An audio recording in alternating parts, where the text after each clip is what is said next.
One should have a room of one's own. These were the first words she read me from Marie Lieb's medical notes.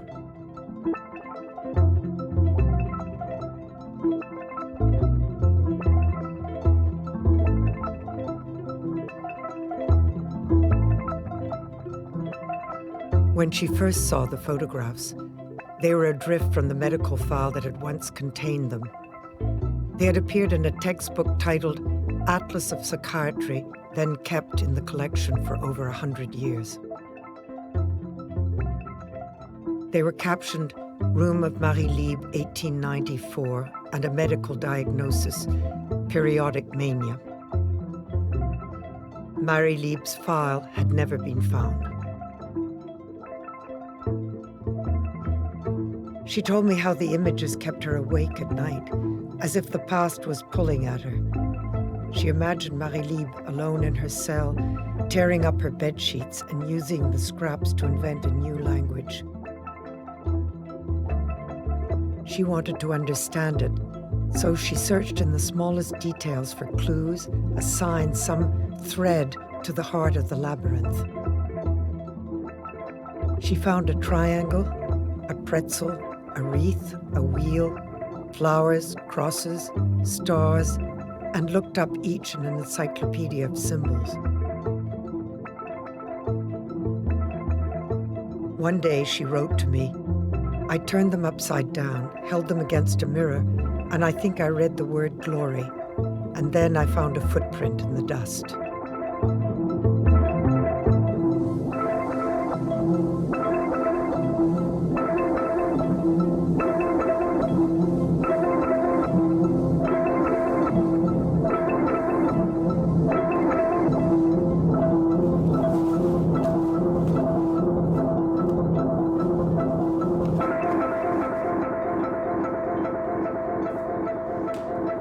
She saw Marie Lieb as a woman confined to a room, remaking the world in her own image.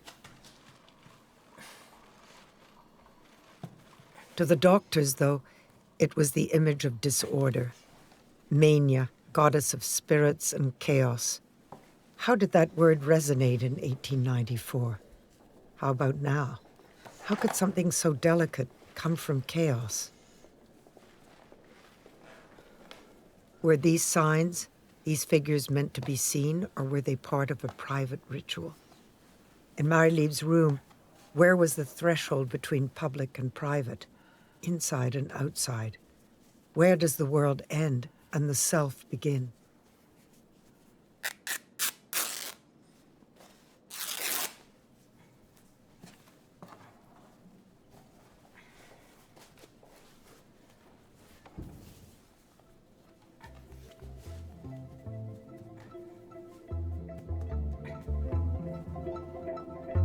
She had read somewhere that to diagnose means to know thoroughly. In a time before empathy, how could the doctors really know Marie Lieb when they diagnosed her? She said she had decided to look for Marie Lieb's medical file and that she might be gone for some time.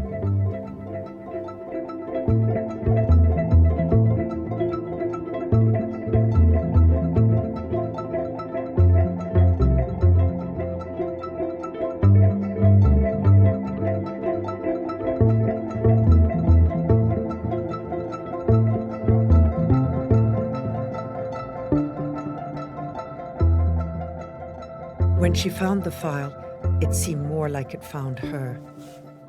It was at the top of the first archive box she had opened, wrongly catalogued.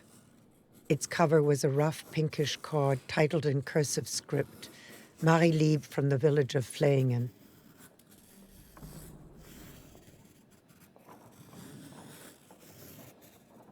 Behind the pages of doctors' notes were Marie Lieb's own writings, collected together like beads on a string. One swallow does not a summer make. One swallow cannot take the winter away. My dear, on Sunday I gave my blood to he who died of sunstroke. Mother, father, sister, an oath that's never broken. The man they call Dr. Fox is a clever natural scientist. The doctor exhibits Marie Lieb to his theatre of medical students. She combs her hair, puts her bonnet on, and says, "I want to appear as the queen, but I'm ready to play the fool. Whatever one wants."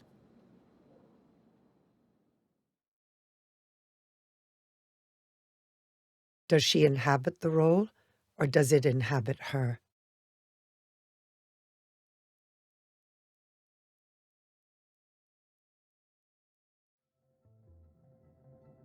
"The past is a foreign country," she wrote. In the medical file, Marie Lieb and her floor drawings exist only as an object of scrutiny, seen through a camera lens, the eyes of the doctors. But who is looking at who? "Until now," she wrote, "Marie Lieb's words have only been heard in reported speech, my voice, the third person. Only her voice has the power to unpin the butterflies, smash open the specimen jars, turn the lens around."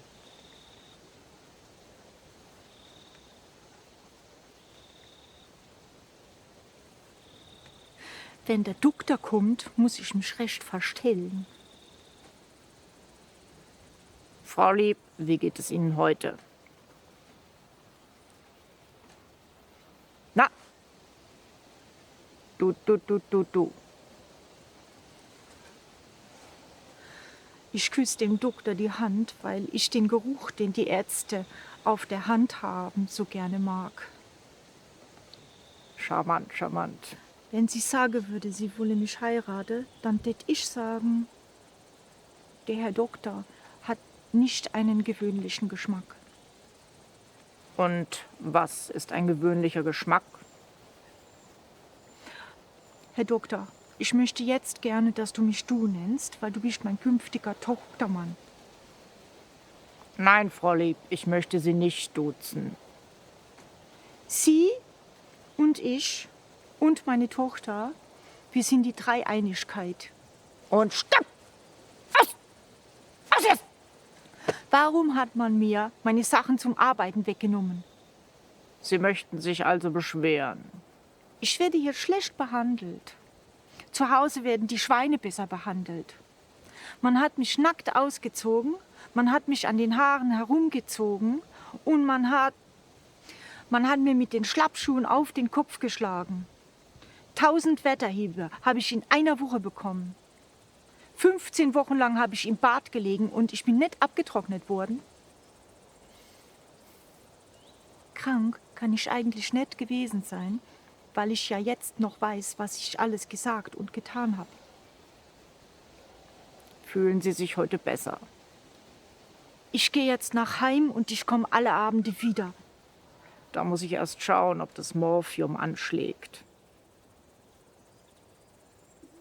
Ich habe nichts dagegen, wenn ich zur anfänglichen Beruhigung ein Pulver bekomme. Von dem Pulver kriege ich den besten Rausch. Ich bin nicht krank. Ich bin nur lebhaft. Ja. Ich bin gesund, aber ich habe dem Doktor versprochen, dass ich hier bleibe.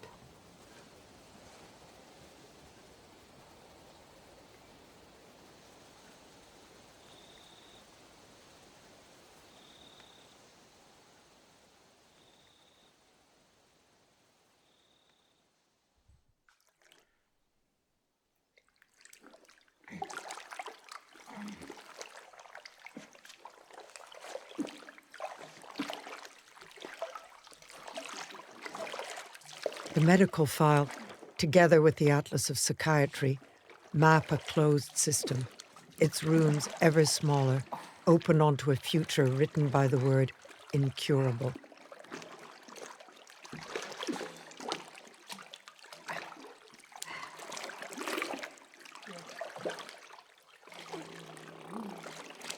Marie Lieb stayed in these rooms until her death in the hunger winter of 1917.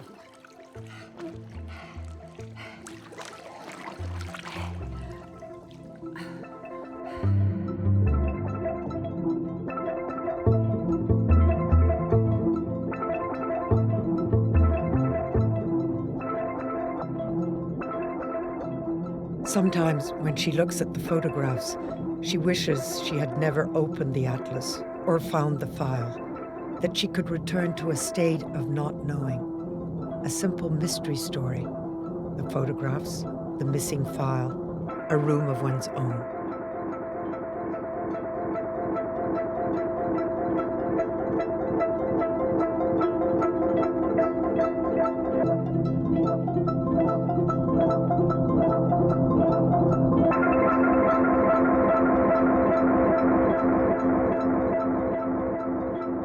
What is it about Marie Lieb's room, I'd asked her, that had made her keep returning? She replied with a quote and paraphrase. The resources of language are stretched to their limit as I go into her room.